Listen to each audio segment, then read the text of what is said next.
Pero minsan, nasa news, 2 linggo, 3 linggo, mamamatay, mawawala. Dapat, hindi na natin to pwedeng palagpasin. Tayo naghihirap, lahat tayo concerned sa ating bayan. Gusto natin na maging masigla, malakas ang ating bayan, hindi lang sa ating mga sarili, pero sa susunod pang saling lahi. Hindi naman na para sa atin. Ano pa pamana natin sa kanila? Utang? Yun ba ang gusto natin? Change has to happen. Sabi nga nito, ang lupa ay buhay. Ang buhay ay hindi kalakan. Tama! So dapat, huwag tayong tumigil. Collectively, may magagawa po tayo. Hindi ito kilos ng iisang tao lamang, but we have to work as a country. Tayong lahat, as a people, kailangan pong kumilos tayo, kailangan pong angkora. Maraming salamat po! Ang Krista ng Bayan! Ngayon ay lumalaban! Sabay natin isigaw! Makibaka!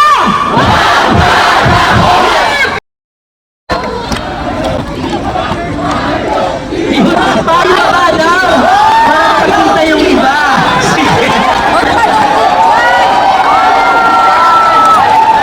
Bilang ating estudyante ng UP Institute of Mass Communication, sa 70s pa, panahon pa ni Jerry Barrican at ng ilang mga estudyanteng nawala at nabatay. Dahil sila'y namundok, nakita ko na ang malagim na nangyayari sa ating bansa. At naiiyak ako na ako'y cute lang ako, pero 70 plus na po ako. Nandito pa rin tayo. Iniitim ko lang ang mga ubang ko. Pero naghihirap pa rin ang Pinoy. At mas masahol pa ang garapalang nangyayari sa araw-araw na panonood natin sa telebisyon. Nakakasuka. Di po ba? Pipigilin ko na po ang sarili ko. Baka himatayin ako dito. Hindi mo mamatay. Kinocongratulate ko po lahat ng mga student leaders. Lahat na umatake dun sa Diskaya residents dahil sila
sa mga pera natin. Din po ako, meron akong 2 anak na tinataguyod, may pamilya akong tinataguyod. Masakit para sa akin na sa kanila napupunta ang pera natin. Naiintindihan ko ang galit nating lahat.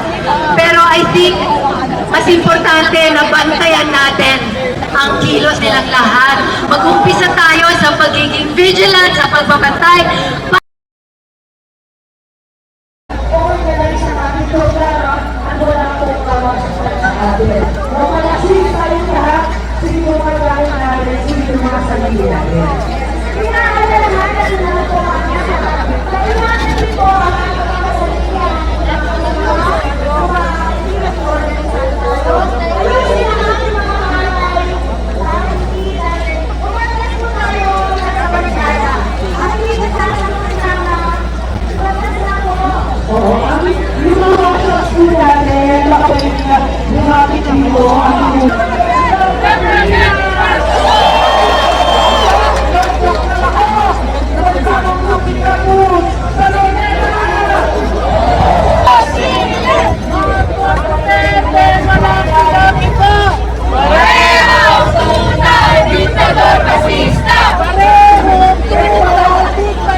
Dapat singilin Marcos Jr.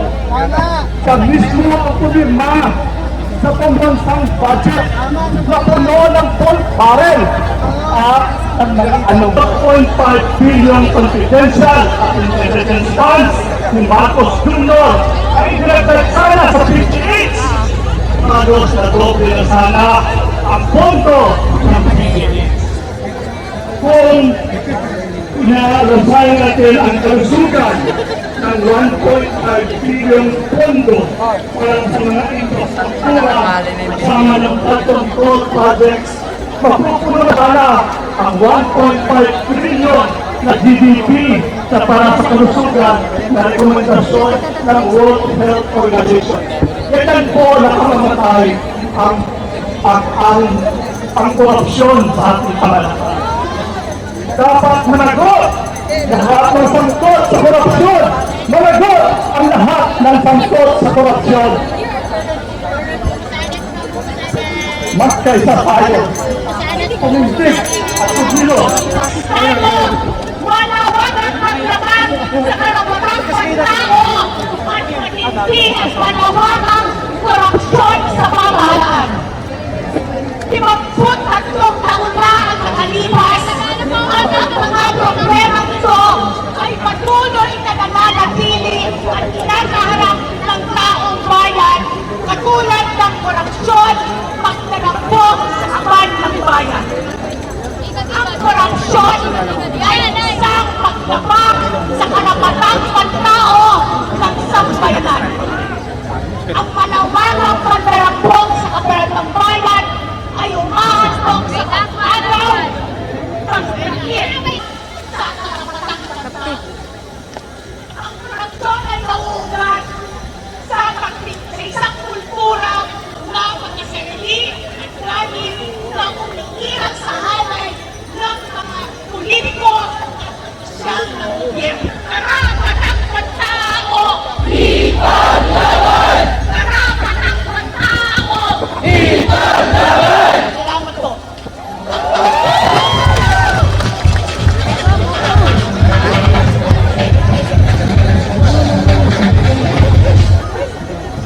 Ayaw kung sa kanatugtanan, kung sa inaga, mga tabuaga,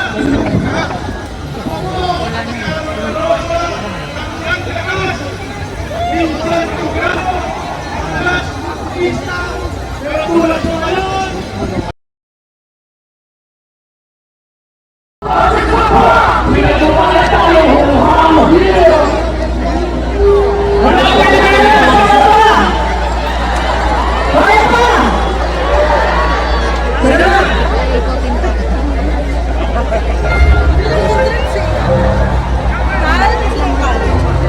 Dapat kaya sila kasabay tayo sa USC.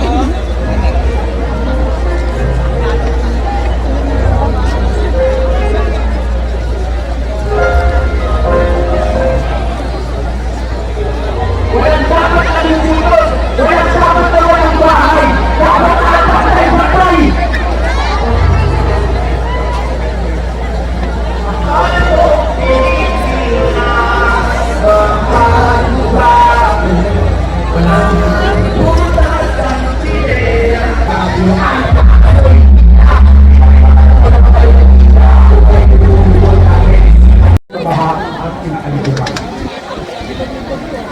Kayo po ang tunay ng mga bayan. So, paano yan? After nito, sigurado ako pa rin ang iboboto nyo. Bota na ako sa paikasalamuha sa inyo, mga may alipungan. Kita-kita tayo ulit sa campaign ulit sa 2028. Paalam, mga magmang na hangal.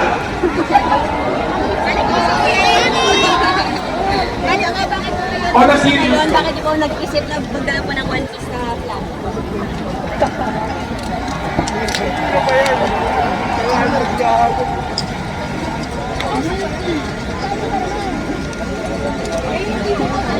Yan, on a serious note po. Ang tunay ko pong pangalan ay si Jun Shapaiton, isang artist filmmaker. Bahagi ng milyong Pilipino. Pilipinong pagod na sa pagnanakaw at pagluloko ng mga kurakot na politiko sa gobyerno. At kahit patuloy nila tayong nilulubog ng kasinungalingan, pahain man tayo, ay papahain natin sila ng ating mga kinig at protesta. Tama na ang nakawan! Tama na ang walang hiya! Tititig tayo at lalaban Pilipinas!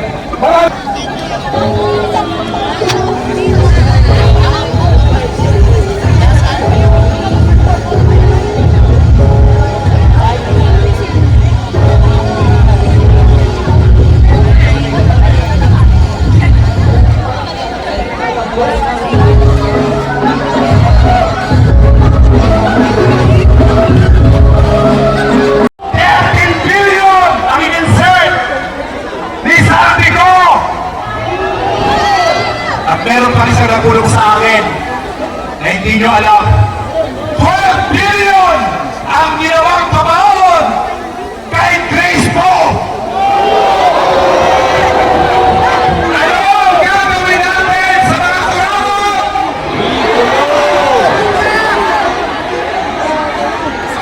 Pero,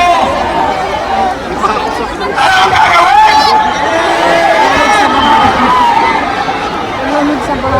Pero may ang puno ng pagnanakaw sa Flood Control Project ay ang Malacanang. Si Duterte mula 2016 hanggang 2022 ay nagpagawa ng 13,700 Flood Control Project na ginastusan na 622 billion. Ang laking pera.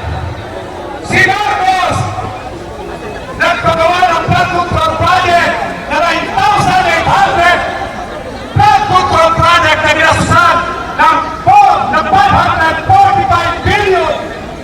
Pag pinagsama niyo yan, 1.2 trillion halos, 1.2 trillion ang ninakaw ng mga walang hiya. Anong gagawin natin sa mga magnanakaw?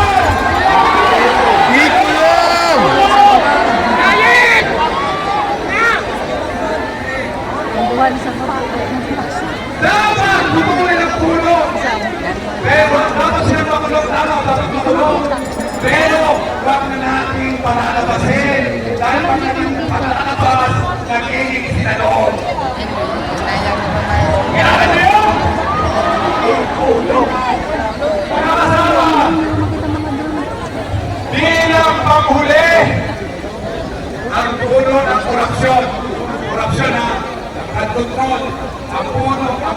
puno ng korupsyon at kontrol ay mayroong ugat. At ang ugat ng korupsyon naging sistema.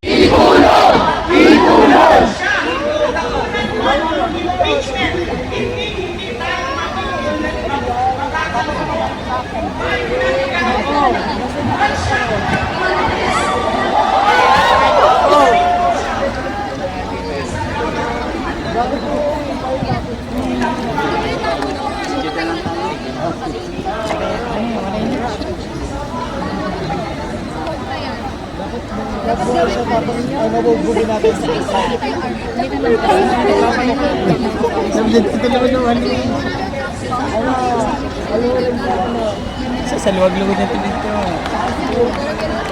Sige, palangat.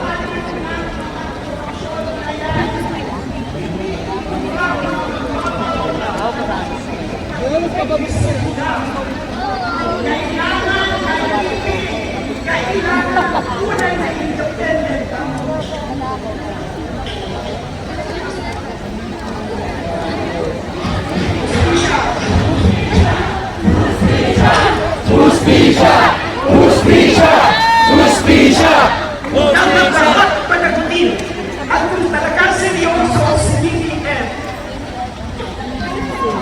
Excuse me. He must certify House Bill number 4453 as urgent. Wala dapat sa langit oras. Enough is enough! Kayong mga buo!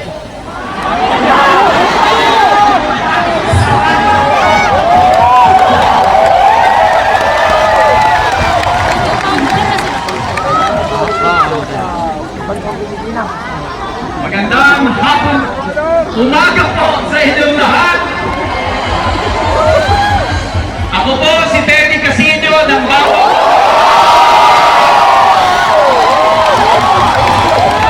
May tanong po ako sa inyo. Anong gagawin natin sa mga korat?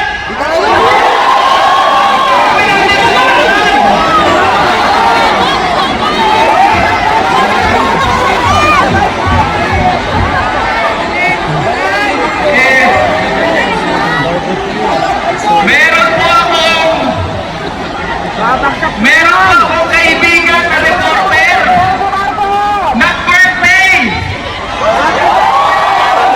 Yung birthday winner.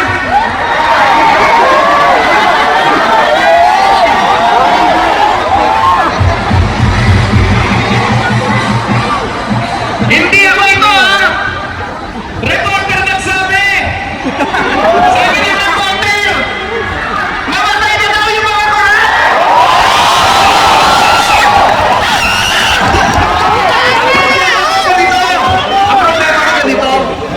Hindi ko alam kung sila ay mapupunta sa langit o sa impyerno!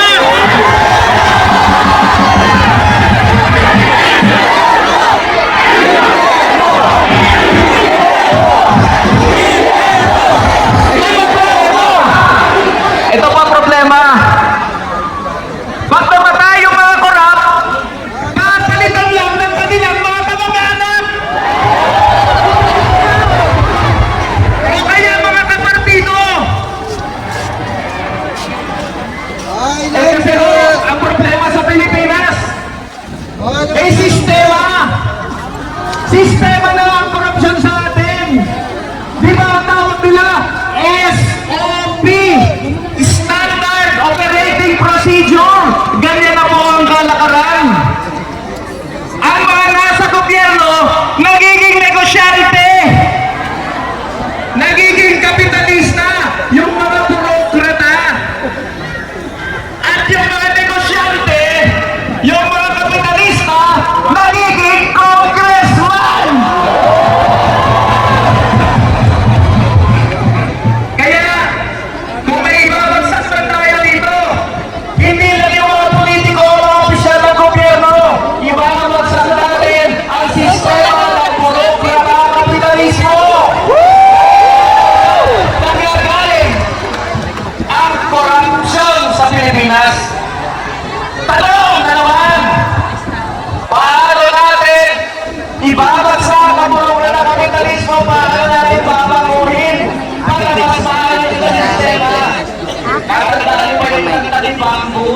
Pagsunod, ang sabi niya, kayo, hanggang kayo ang nasa tungkong, hindi malalaos sa totoo. Kaya dapat yung mga nasa tungkong, papalitan natin ng mga nabahan. Dapat ang boses ng mga nabahan, ng mga biktima ng korupsyon, ng justisya, ang siyang turang at tulong ng sistema at tulong ng kapatid. Mabuhay po ang sambayan ng Pilipino! Mabuhay ang ating Pilipinas!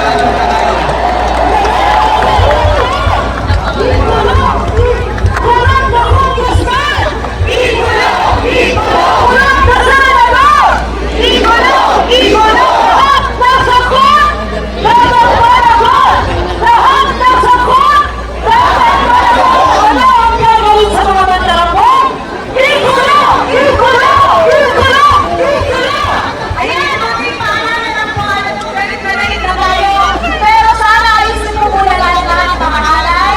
Kung pwede magbigay tayo sa ating mga alay. Kasama, senior citizen.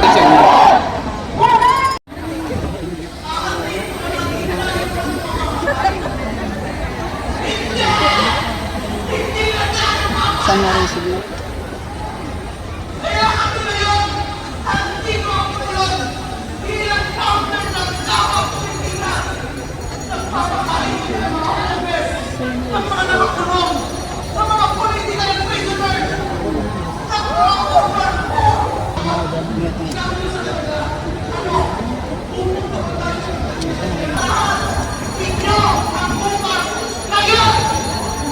Ben.